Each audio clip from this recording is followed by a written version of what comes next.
மேகதாது அணை திட்டத்திற்கு எதிரான மனுவை நிராகரித்த தீர்ப்பை மறு ஆய்வு செய்ய கோரிய தமிழக அரசின் மனுவை உச்சநீதிமன்றம் தள்ளுபடி செய்துள்ளது. தீர்ப்பை மறு ஆய்வு செய்வதற்கு முகாந்திரம் இல்லை என கூறி தமிழக அரசின் கோரிக்கையை உச்சநீதிமன்றம் நிராகரித்துள்ளது. பெட்ரோல் விலை நேற்றைய தினம் லிட்டருக்கு 82 காசுகள் உயர்ந்து 1 லிட்டர் 105 ரூபாய் 31 காசுகளுக்கு விற்பனை செய்யப்படுகிறது. டீசல் விலை லிட்டருக்கு 91 காசுகள் உயர்ந்து 96 ரூபாய் 98 காசுகளுக்கு விற்பனை செய்யப்படுகிறது. பெட்ரோல் டீசல் விலை 10 நாட்களில் 3வது முறையாக உயர்ந்துள்ளது.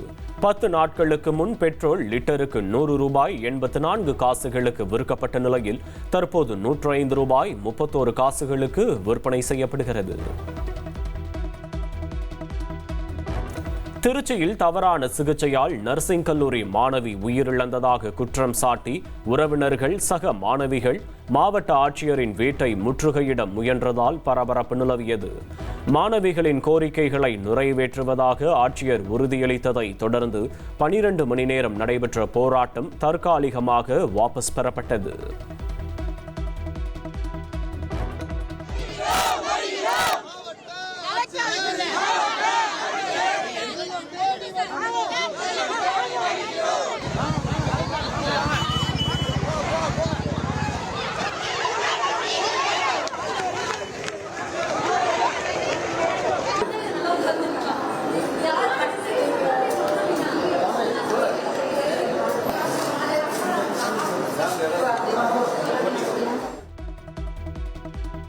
டாஸ்மாக் துறையில் அதிரடி மாற்றங்கள் இருக்கும் என்று மதுவிலக்கு மற்றும் ஆயத்தீர்வை துறை அமைச்சர் விக்னேஷ் கூறியுள்ளார்.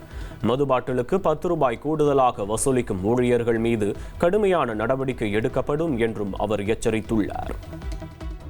அந்த முறைகளை முற்றிலும் ஒழிக்கணும் அப்படிங்கறனால இனி எல்லா திட்டங்களும் தயாராகிட்டு இருக்கு. மிகப்பெரிய அதிரடியான ஒரு மாற்றங்கள் எல்லாம் நம்மளுடைய டாஸ்மாக் துறையில் இருக்கும். அதுபடி ஒரு சின்ன விஷயம் மட்டும் சொல்லிக்கிறேன். இந்த கரண்ட் பில் பிரச்சனை சொல்லும்போது இந்த கரண்ட் பில் எல்லாமே சென்ட்ரலைஸ்டு பண்ணி அதை டாஸ்மாக் நிர்வாகமே அந்த கரண்ட் பில்லை கட்டக்கூடிய ஒரு சூழலை கொண்டு வருவோம். அதனால இந்த பாட்டிலுக்கு 10 ரூபாங்கிற விஷயத்தில் தளபதி என்கிட்ட ஸ்ட்ரிக்டாக சொன்ன விஷயம் என்னென்னா அந்த எம்ஆர்பிக்கு மேலே 1 ரூபா வாங்கக்கூடாது. நெல்லை காவல் சரகத்தில் உள்ள பல்வேறு காவல் நிலையங்களில் பணி செய்த 38 காவல் ஆய்வாளர்கள் பணியிட மாற்றம் செய்யப்பட்டுள்ளனர். காவல்துறையின் நிர்வாக செயல்பாடுகளை சீரமைக்கும் வகையில் காவல் ஆய்வாளர்களை பணியிட மாற்றம் செய்து நெல்லை சரக டிஐஜி உத்தரவிட்டுள்ளார். 1,40,000 பேர் வேலை பார்க்க வேண்டிய மின்சார வாரியத்தில் 70,000 ஊழியர்கள் மட்டுமே உள்ளதாக அமைச்சர் நிர்மல்குமார் விளக்கமளித்துள்ளார். தேவைக்கு ஏற்ப ஒப்பந்த ஊழியர்கள் பணியமர்த்தப்படுவதாக அவர் கூறியுள்ளார்.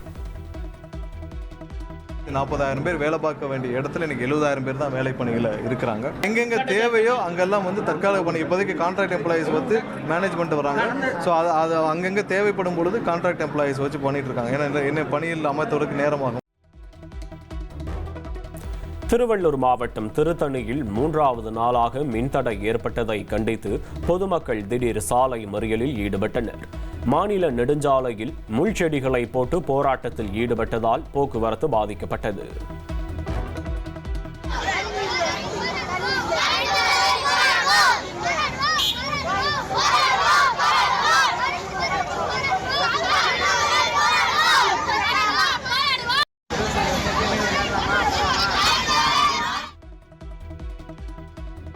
கோவை மாவட்டம் வால்பாறையில் நீண்ட நாட்களுக்கு பிறகு மூடுபனி நிலவுவதால் சுற்றுலா பயணிகள் மகிழ்ச்சியடைந்துள்ளனர். கோடை விடுமுறையில் சுற்றுலா பயணிகள் வருகை அதிகரிப்பால் முக்கிய சாலைகளில் போக்குவரத்து நெரிசல் ஏற்பட்டது. கோடை விடுமுறையை கொண்டாட ஊட்டியில் குவிந்த சுற்றுலா பயணிகளால் கடும் போக்குவரத்து நெரிசல் ஏற்பட்டது. 3 கிலோமீட்டர் தூரத்திற்கு வாகனங்கள் அணிவகுத்த நிலையில் ஆம்புலன்ஸ் நெரிசலில் சிக்கியதால் பரபரப்பு நிலவியது.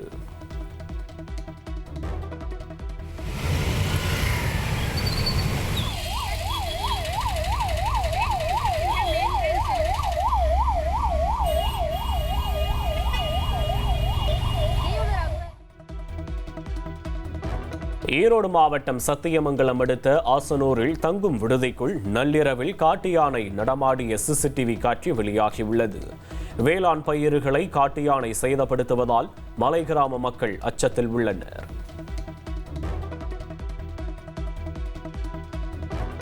விழுப்புரத்தில் முதியவர் மற்றும் பெண் பயணியிடம் பணத்தை பெற்றுக்கொண்டு டிக்கெட் மற்றும் மீதி பணத்தை வழங்காத தனியார் பேருந்து நடத்துனர் மீது போலீசில் புகார்.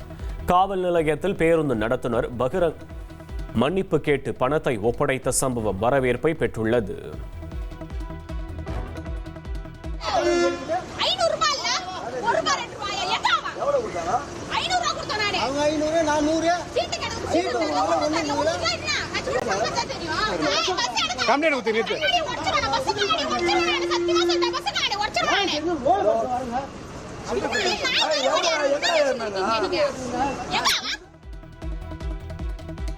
விழுப்புரத்தில் சாலையில் நடந்து சென்ற பெண்ணிடமிருந்து 6 சவரன் தாலியை பறித்த பட்டதாரி இளைஞரை போலீசார் கைது செய்தனர்.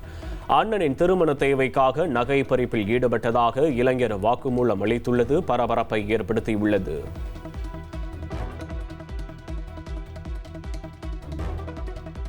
கன்னியாகுமரி மாவட்டம் நாகர்கோவிலில் திண்ணையில் உறங்கியவரிடமிருந்து பணம் மற்றும் செல்போனை மர்ம நபர் திருடிச் செல்லும் சிசிடிவி காட்சி வெளியாகி அதிர்ச்சி. பாதிக்கப்பட்டவர் அளித்த புகாரின் பேரில் இரவு நேர திருடனை போலீசார் தீவிரமாக தேடி வருகின்றனர்.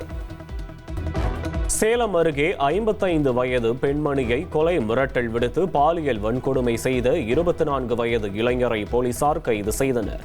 வீட்டில் தனியாக இருந்த பெண்ணை பல முறை மிரட்டி பாலியல் வன்கொடுமை செய்தது விசாரணையில் தெரியவந்துள்ளது. கடலூர் மாவட்டம் தென்னம்பாக்கத்தில் உள்ள அழகுமுத்து ஐயனார் கோயிலில் முதல்வர் விஜயின் சிலையை வைத்து வினோத நேர்த்திக்கடன் செலுத்தப்பட்டது. கடலூர் தொகுதியில் வெற்றி பெற்று அமைச்சராக பதவியேற்றுள்ள ராஜ்குமார் தமது சிலையையும் சேர்த்து வைத்து நேர்த்திக்கடன் செலுத்தியுள்ளார்.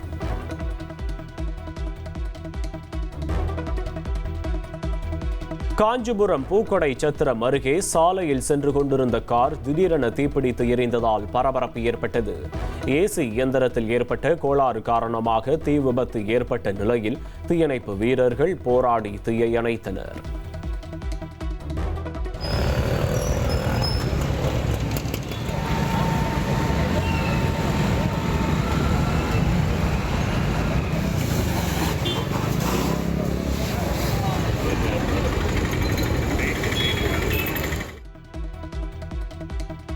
விருதுநகர் மாவட்டம் சாத்தூரில் குருவாயூர் எக்ஸ்பிரஸ் ரயிலில் மதுபோதையில் ஏற முயன்ற நபர் தவறி கீழே விழுந்தார். பிளாட்பாரத்தில் ரயிலுக்கும் பிளாட்பார்முக்கும் இடையே சிக்கிக்கொண்ட நபரை தீயணைப்பு வீரர்கள் 1 மணி நேரம் போராடி பத்திரமாக மீட்டனர்.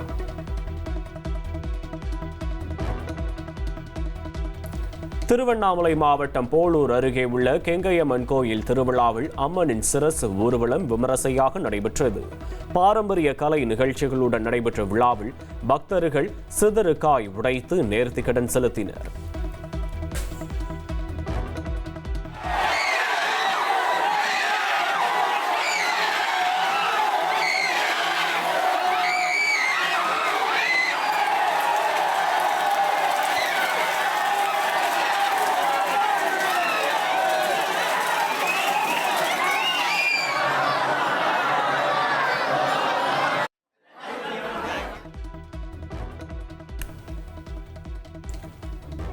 திருவள்ளூர் மாவட்டம் பொன்னேரி அருகே ஸ்ரீனிவாச பெருமாள் திருக்கல்யாண வைபவம் வெகு விமரிசையாக நடைபெற்றது. திருக்கல்யாணத்தில் பங்கேற்ற நூற்றுக்கணக்கான பக்தர்கள் கோவிந்தா என்ற பக்தி முழக்கத்துடன் சாமி தரிசனம் செய்தனர்.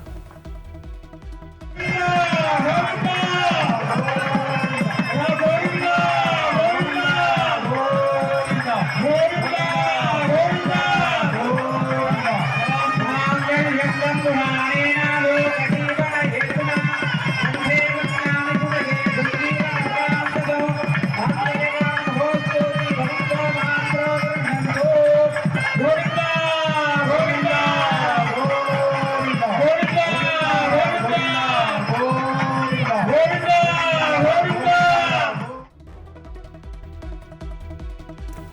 கோடை விடுமுறையை கழிக்க கொடைக்கானலுக்கு படையெடுக்கும் சுற்றுலா பயணிகளால் பிரதான சாலைகளில் போக்குவரத்து நெரிசல் ஏற்பட்டுள்ளது.